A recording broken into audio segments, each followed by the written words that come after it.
Welcome to the Alcohol Minimalist Podcast. I'm your host, Molly Watts. If you want to change your drinking habits and create a peaceful relationship with alcohol, you're in the right place. This podcast explores the strategies I use to overcome a lifetime of family alcohol abuse, more than 30 years of anxiety and worry about my own drinking, and what felt like an unbreakable daily drinking habit. Becoming an alcohol minimalist means removing excess alcohol from your life so it doesn't remove you from life. It means being able to take alcohol or leave it without feeling deprived. It means to live peacefully, being able to enjoy a glass of wine without feeling guilty and without needing to finish the bottle. With science on our side, we'll shatter your past patterns and eliminate your excuses. Changing your relationship with alcohol is possible. I'm here to help you do it. Let's start now. Well, hello and welcome back to the Alcohol Minimalist Podcast with me, your host, Molly Watts, coming to you from, it is a majestic Oregon today. I flew in from California today. It was clear. It was sunny even a little bit. I was flying in kind of late in the afternoon, but it was gorgeous. And as I drove home from the airport, the sky was pink and orange and purple and just absolutely the mountain in the distance, majestic. And California was beautiful too, but I gotta say, there's something about the majesty of mountains, and Oregon is majestic right now.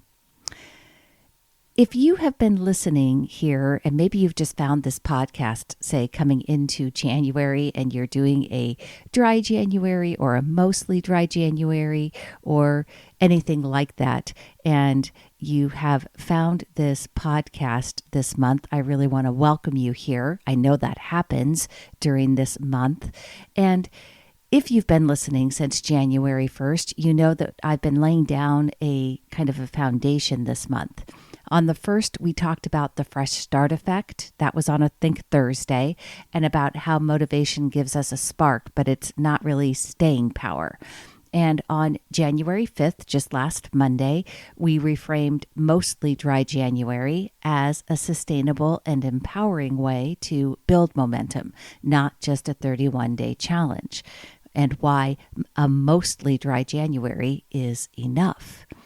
And last Thursday, in Think Thursday, we dove into the neuroscience of follow-through, exploring how your brain responds when motivation fades and how new habits take root. So what comes next? Today, we're talking about something that can make or break long-term change, and it's how we think about reward. And more importantly, how to replace the idea that alcohol is our reward with something that actually supports the life that we are building for ourselves. So let's get into it. If you've ever found yourself saying, I just want something to take the edge off, or I deserve a drink, that's not just a passing thought. That is a belief. And in my work, I have the alcohol core beliefs. If you have never checked out the alcohol core beliefs, I will link those episodes in the show notes. But alcohol core belief number 4 is that alcohol is my reward. And alcohol core beliefs fuel desire. And this particular belief fuels desire in a sneaky and very persistent way. Because when we believe that alcohol is our reward, it doesn't matter how much we want to cut back. There will always be a part of our brain that feels like drinking equals winning the day. And here's the thing, that belief often isn't conscious. It's been wired into our reward loops over time. We have trained our brains to expect alcohol when work is done, when the kids are in bed, when the house is quiet, when my stress level drops. Even if we're not celebrating, we're transitioning, and the drink feels like the bridge.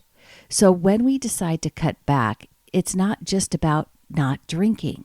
It's about disrupting a deeply embedded reward cue. which is why it can feel so hard. So let's talk about what's going on in the brain briefly here.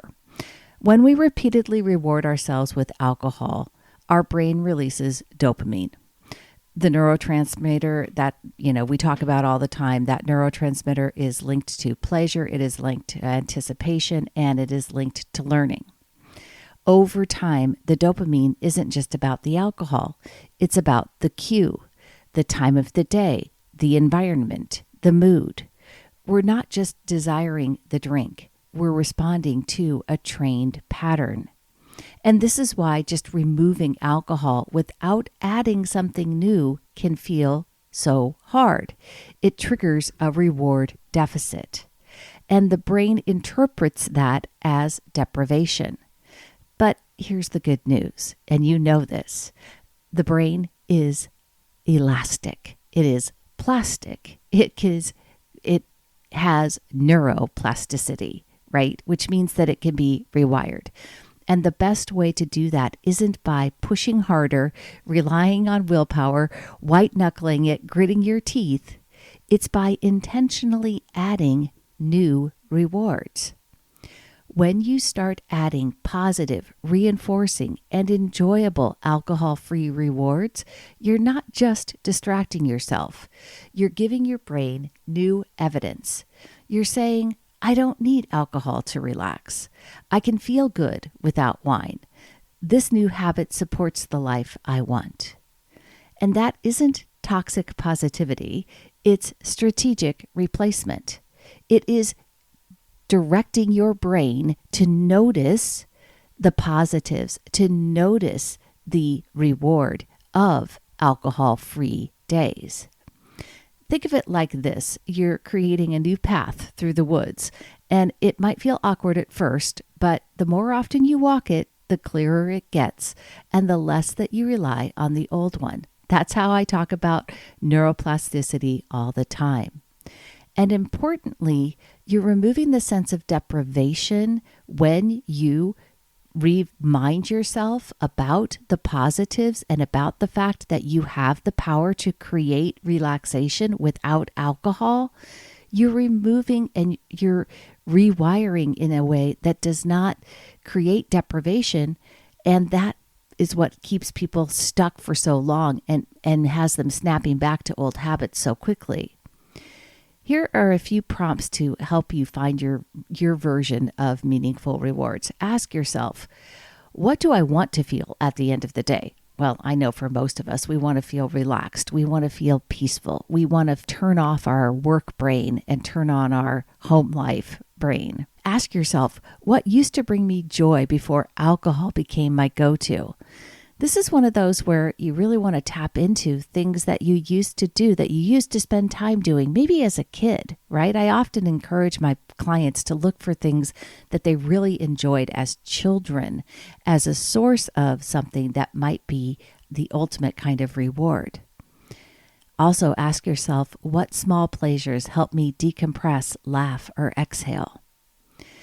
Then try to do something. And we talked about this on the Think Thursday episode on January 1st, I believe, about temptation bundling.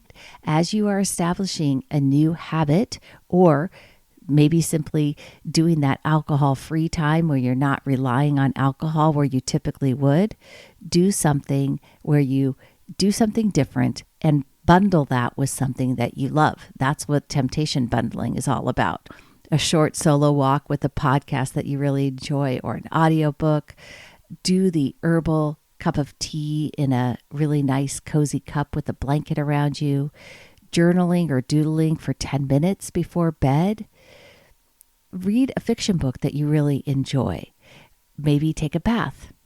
Many of you have heard me talk about those things, all of these kind of ideas, both in terms of temptation bundling and also replacing the reward with something pleasurable.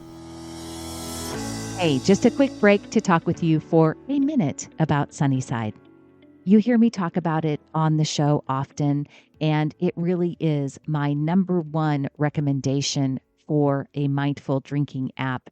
People use this tool in my groups, in my classes, and they tell me all the time how much they really appreciate the fact that Sunnyside is a very positive reinforcement. And what I mean by that is that when you track your drinks, and let's just say you planned for one drink and you ended up having two. If you're honest and you track that second drink, you're not going to get a message that shames you in any way or reprimands you. You're actually going to get positive reinforcement for tracking a drink that you didn't plan on, and some ideas and some suggestions for maybe going and grabbing a snack or getting some water. Sunnyside is like having a coach in your pocket, and I love that. You can try it for a 15-day free trial. Go to www.sunnyside.co/Molly to get started today. There's no one size fits all. The key is consistency and pleasure. This isn't about self-discipline. It's about training your brain to associate good feelings with alcohol-free evenings. During this month, I often talk to people about prioritizing alcohol-free days. And this is a way of doing that. I really want you to set yourself up for success. So look for opportunities to stack pleasures and make it a really interesting thing to your brain that it will want to do instead of resorting back to alcohol. There's also something deeper here at work, and that has to do with your identity around alcohol and alcohol being a reward. If alcohol core belief says alcohol is my reward, you get to ask yourself, what if peace is my reward? What if clarity is my reward? What if not needing alcohol is the best reward of all? That's not overnight change, right? That's gradual unlearning of a deeply held core belief.